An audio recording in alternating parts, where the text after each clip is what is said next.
कलम अष्टमी का हार्दिक शुभकामनाएं। आपको हम उसी माध्यम से आपको सोहर गीत सुनाने जा रहे हैं। पसंद आए तो कमेंट में जरूर राधे राधे लिखिएगा, अपना प्यार दुलार जरूर दीजिएगा। बारह बारिश के कन्हैया तो आंगनमा टड़वाए, आंगनमा टड़वाए हो। मैया काहे का बैठ्यू मन मारे, तो हमसे बताओ, तो हमसे बताओ हो। मैया काहे का बैठ्यू मन मारे, तो हमसे बताओ, तो हमसे बताओ हो। काऊ कही मोरे बेटा का हाथ लाज लागई, बहुत डर लागई, बहुत डर लागई हो। ललना आई गए मथुरा से चिठिया, तो कंस बोलाइन, तो कंस बोलाइनी हो। ललना आई गए मथुरा से चिठिया, तो कंस बोलाइन, तो कंस बोलाइनी हो।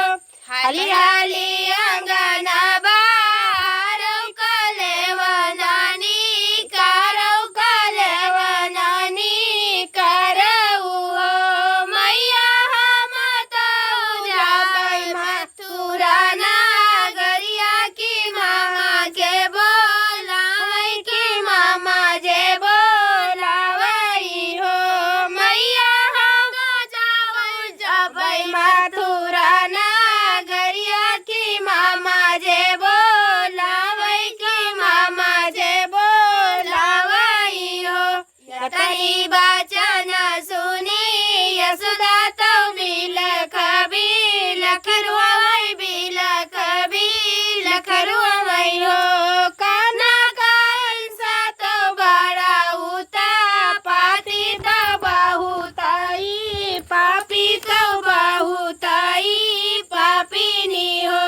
काना कंस तो बड़ा उत्पाती, तो बहुताई पापी, तो बहुताई पापिनी हो। बेटा तू ही मारे जिया रे सोहरवा, तू आई नाही भेजबै, तू आई नाही भेजबै हो। यतनी वचन सुनै काना, तो मैया का मनावै, तो मैया का मनावै हो। मैया कंस कै करै संहार, लौट घर यौबै, लौट घर यौबै हो। मैया कंस कै करबै संहार, लौट घर यौबै, लौट घर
उमा